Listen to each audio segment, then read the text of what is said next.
प्यारे दोस्तों, हम पढ़ने जा रहे हैं 9th क्लास केमिस्ट्री और तीसरा चैप्टर ही हमारा आर्टिकल 3.1 है, जिसमें आज हम पढ़ेंगे why do atoms form chemical bond. 3.1 topic है, पहला टॉपिक। और इसमें हम पढ़ेंगे सबसे पहले डुप्लेट रूल क्या होता है और ऑक्टेट रूल क्या होता है। डुप्लेट रूल क्या होता है? Attaining two electrons in the valence shell is called duplet rule.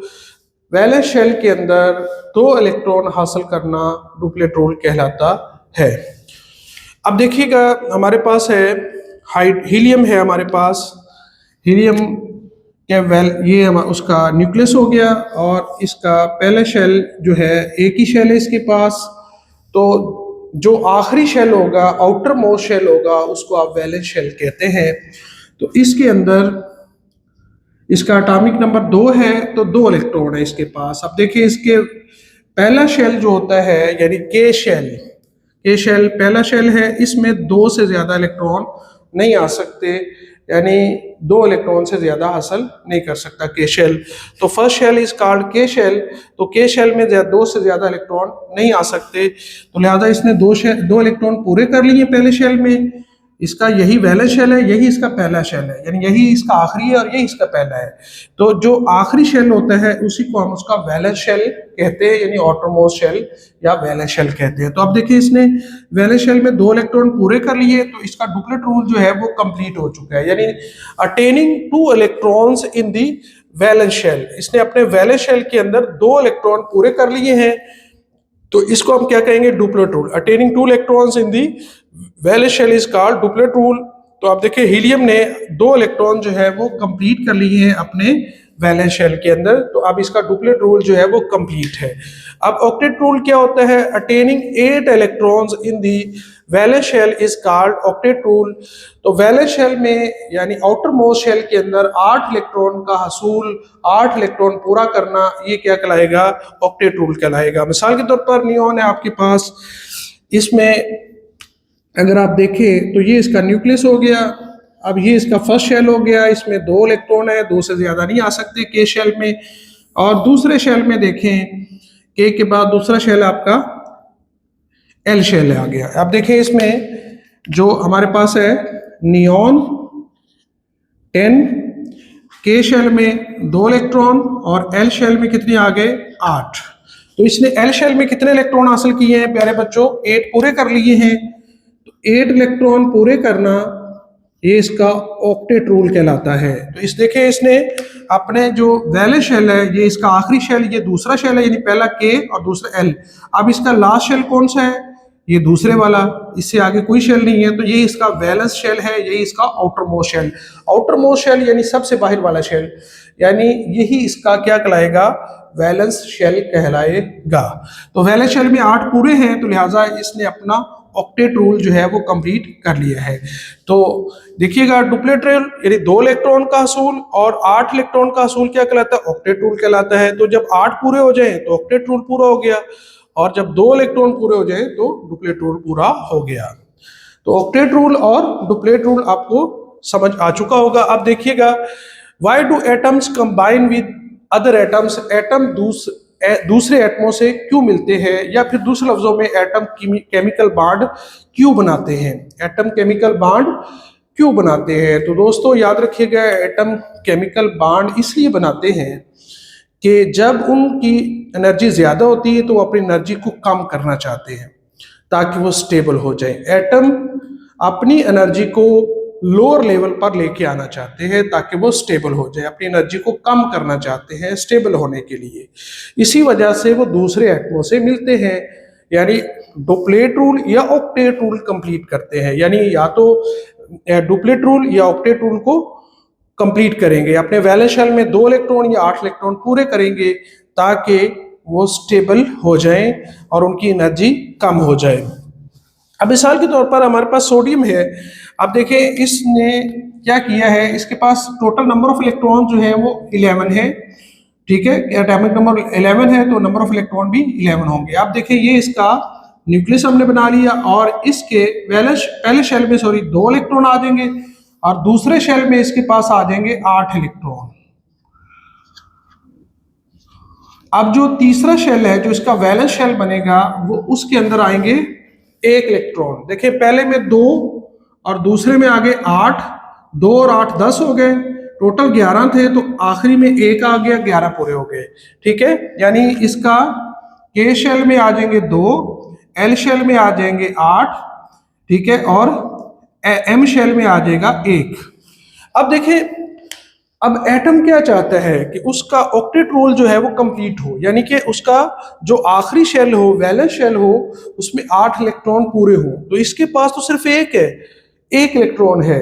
तो अब ये क्या चाहेगा कि अब इसको 7 और चाहिए ऑक्टेट रूल को कंप्लीट करने के लिए। अब 7 इलेक्ट्रॉन तो इसको कोई भी नहीं देगा, लिहाजा ये क्या करेगा, अपना ये वाला इलेक्ट्रॉन बाहर निकाल देगा, यानी इसको खारिज करेगा। जब ये इलेक्ट्रॉन बाहर निकालेगा इस इलेक्ट्रॉन को, तो ये एनर्जी को भी कम करेगा साथ, ठीक है। और ये फिर क्या करेगा, किसी दूसरे एटम से मिलेगा ताकि इसकी एनर्जी क्या हो जाए, कम हो जाए इलेक्ट्रॉन को रिलीज करने के लिए, ठीक है। ये किसी दूसरे से मिलेगा। तो इसलिए एटम किमी बांड क्यों बनाते हैं, इसने अपना इलेक्ट्रॉन खारिज करने हैं, किसी और को चाहिए होगा। तो इस तरह एटम एक दूसरे से बांड बनाते हैं, क्यों, ताकि वो अपना डुप्लेट रूल या ऑक्टेट रूल को कंप्लीट कर ले, यानी अपना वैलेंस शेल कंप्लीट कर ले। इसी तरह आप देखें H1 है आपके पास, यानी हाइड्रोजन है, तो इसके वैलेंस शेल, ये न्यूक्लियस और इसके वैलेंस शेल में, यानी एक ही शेल है इसका और उसके पास इलेक्ट्रॉन भी एक ही है।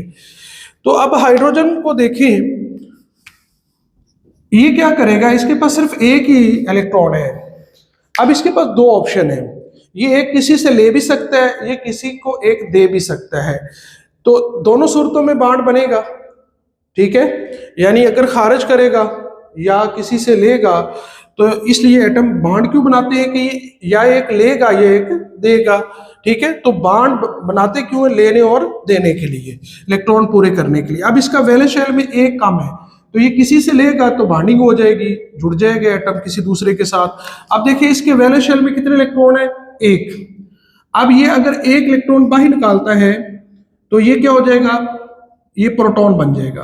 क्या बन जाएगा, यानी इसके ऊपर एक प्लस चार्ज आएगा, क्योंकि इसने एक माइनस को बाहर निकाल दिया है, क्योंकि इलेक्ट्रॉन पे आपको पता है माइनस चार्ज होता है। जब इसको बाहर निकालेगा तो माइनस बाहर निकल जाएगा, तो H प्लस इसके ऊपर प्लस चार्ज आ जाएगा, तो ये हो जाएगा प्रोटॉन, यानी ये प्रोटॉन बन जाएगा। अब दूसरी सूरत ये कि एक इलेक्ट्रॉन ये हासिल कर ले, अगर ये एक इलेक्ट्रॉन और हासिल कर लेता है तो ये जो है इसके ऊपर एक माइनस चार्ज आ जाएगा, क्योंकि इलेक्ट्रॉन बाहर से एक आया है, माइनस वाला अंदर आ गया, तो इस एटम के ऊपर ओवरऑल जो चार्ज है वो माइनस आ जाएगा, ठीक है। अब ये हाइड्राइड आयन बन जाएगा, हाइड्राइड। अब देखें, या तो कोई भी एटम जो है या तो इलेक्ट्रॉन हासिल कर रहा है या एटम को खारिज कर रहा है। क्यों कर रहा है, कि ताकि वो नोबल गैसेस जैसी शक्ल इख्तियार कर ले। अब देखिए, यानी उसका वैलेंस शेल में 8 या 2 इलेक्ट्रॉन पूरे हो जाए। अब इसने ये इलेक्ट्रॉन क्यों हासिल किया है, ताकि इसका डुप्लेट रूल जो है वो कंप्लीट हो जाए, यानी इसके वैलेंस शेल में, इस शेल के अंदर 2 इलेक्ट्रॉन पूरे हो जाए। तो इसलिए उसने एक इलेक्ट्रॉन जो है वो हासिल किया है। अब जाहिर है जिससे हासिल करेगा उसके साथ बॉन्डिंग करेगा, और या फिर ये एक इलेक्ट्रॉन जो इसके पास है इसको निकालेगा। तो इस दोनों सूरतों में ये एटम जो है वो दूसरे एटमों के साथ इस तरह कंबाइन करते हैं ताकि अपना डुप्लेट रूल या ऑक्टेट रूल जो है वो कंप्लीट कर सके और अपनी एनर्जी को कम कर सके। तो इसमें आपने यानी कि क्या समझा है कि एटम क्यों बॉन्ड बनाते हैं, तो एटम इसलिए बॉन्ड बनाते हैं ताकि अपनी एनर्जी को कम कर सके, एक रीजन, और दूसरा जो है वो अपना ऑक्टेट रूल और या डुप्लेट रूल जो है वो कंप्लीट कर सके। नेक्स्ट है हमारे पास why noble gases are non reactive. Noble gases क्यों रिएक्टिव नहीं है। नोबल गैसेस दूसरे एटमों से बहुत कम मिलती हैं, खास हालात के अंदर जाके ही वो दूसरों के साथ जो है वो मिलती हैं, वरना आम जो कंडीशंस के अंदर जो है वो नोबल गैसेस किसी दूसरे एटम के साथ जो है वो रिएक्ट नहीं करती। तो नोबल गैसेस जो है, देखिएगा क्या कौन है नोबल गैसेस, इसको समझते हैं। ये पीरियोडिक टेबल में जो 18 नंबर पे ग्रुप है, लास्ट ये जो हमारा ग्रुप है पीरियोडिक टेबल में, ये जो लाइट येलो कलर में है ये आपको नजर आ रहा है, 18 ग्रुप जो लास्ट है, 18वां ग्रुप, ठीक है। इसमें सबसे ऊपर है हीलियम है, फिर नियॉन है, फिर ठीक है ऑर्गन है, फिर क्रिप्टॉन वगैरह, ये नीचे चलते जाते हैं। तो ये जो सारा ग्रुप है ये नोबल गैसेस का ग्रुप है। इनको नोबल गैसेस इसलिए कहते हैं कि ये कम रिएक्टिव होती हैं, यानी दूसरों से ये रिएक्ट, ठीक है। इनर्ट गैसेस भी कहते हैं इनको, नोबल गैसेस भी कहते हैं इनको, तो ये दूसरों से रिएक्ट नहीं करती। ये दूसरों से क्यों रिएक्ट नहीं करती, आइए समझते हैं। अब देखिए मिसाल के तौर पर पहली हमने कुछ 3 हमने एग्जांपल ये नोबल गैसेस की। तो सबसे पहले हीलियम। इसमें देखिए प्यारे बच्चों, इसके पास 2 इलेक्ट्रॉन है। तो पहले शेल में 2 ही आ सकते हैं, 2 से ज्यादा नहीं आ सकते। आपने पीछे देख लिया है कि ए शेल में 2 से ज्यादा इलेक्ट्रॉन नहीं आ सकते। अब देखिए इसके पास 2 पूरे हैं, इसका डुप्लेट रूल पूरा है, तो लिहाजा हर एटम क्या चाहता है कि वो अपना डुप्लेट रूल या ऑक्टेट रूल कंप्लीट करे। तो इसके डुप्लेट रूल पूरा है, लिहाजा इसके पास तो जगह ही नहीं है कि कोई और इलेक्ट्रॉन हासिल कर सके। तो इसके पहले शेल में पूरे इलेक्ट्रॉन हो चुके हैं, लिहाजा ये मजीद किसी और के साथ मिलने की ख्वाहिश नहीं रखती हीलियम जो है, कि ये दूसरों के साथ जो है वो रिएक्शन नहीं करेगी, कंबाइन नहीं होगी किसी दूसरे के साथ, क्योंकि इसके पास और जगह ही नहीं है इलेक्ट्रॉन लेने की। इसी तरह नियॉन को देखें, ये इसके पास टोटल नंबर ऑफ इलेक्ट्रॉन 10 है। पहले शेल में 2 इलेक्ट्रॉन आ जाएंगे पहले में, और दूसरे में 8 आ जाएंगे। अब देखें 2 पहले में और 8 दूसरे में, 10 पूरे हो गए। अब देखिए इसका जो वैलेंस शेल है, आउटरमोस्ट शेल जो है, उसके अंदर 8 पूरे हैं, यानी इसका जो ऑक्टेट रूल है वो कंप्लीट है। तो लिहाजा इसका ऑक्टेट रूल कंप्लीट है, लिहाजा ये इसके पास जगह ही नहीं है। जब 8 पूरे हो चुके हैं तो आप मजीद लेने की गुंजाइश नहीं है, तो ये किसी और से क्यों मिलेगी, क्योंकि इसके पास तो पहले ही पूरे हैं, जगह ही नहीं है इलेक्ट्रॉन और लेने की। तो लिहाजा ये अब इसका वैलेंस शेल कंप्लीट होने की वजह से ये किसी दूसरे के साथ रिएक्ट नहीं करेगी। तो हमें समझ आ रही कि नोबल गैसेस के पास यानी वैलेंस शेल में जितने इलेक्ट्रॉन होने चाहिए वो पूरे होते हैं, लिहाजा ये किसी दूसरे के साथ इसी वजह से रिएक्ट नहीं करते। एक और मिसाल समझ लेते हैं। हमारे पास आर्गन है, इसमें आप देखें ये इसका न्यूक्लियस आ गया। पहले शेल में आप देखें 2 इलेक्ट्रॉन आ गए, टोटल 18 है। दूसरे में आपको पता है 8 आएंगे, पहले में 2 और दूसरे में 8, तो ये कितने हो जाएंगे 10।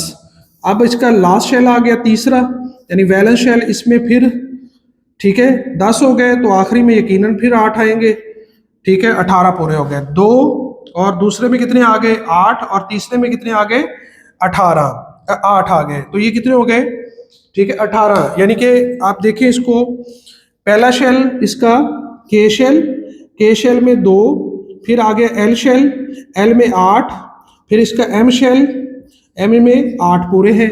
तो अब देखो इसके जो वैलेंस शेल है उसके अंदर 8 इलेक्ट्रॉन पूरे हैं।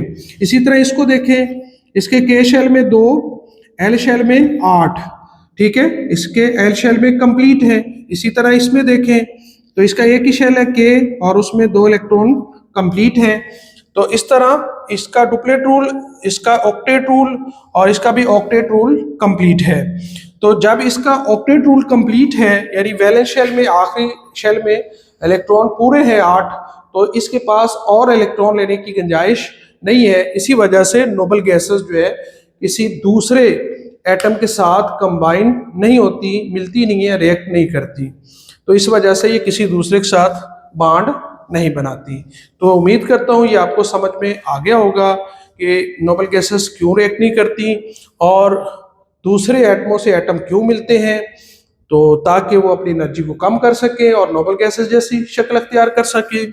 और फिर हमने देखा कि डुप्लेट रूल और ऑक्टेट रूल क्या होते हैं। Attaining of 2 electron is called duplet rule. Valence shell में 2 इलेक्ट्रॉन हासिल करना डुप्लेट रूल है। और ऑक्टेट रूल क्या है, वैलेंस शेल में 8 इलेक्ट्रॉन को हासिल करना ऑक्टेट रूल है। तो ये था आज का हमारा टॉपिक। उम्मीद करता हूँ कि आपको समझ में आ चुका होगा। अपना बहुत सारा ख्याल रखिएगा। अल्लाह हाफिज।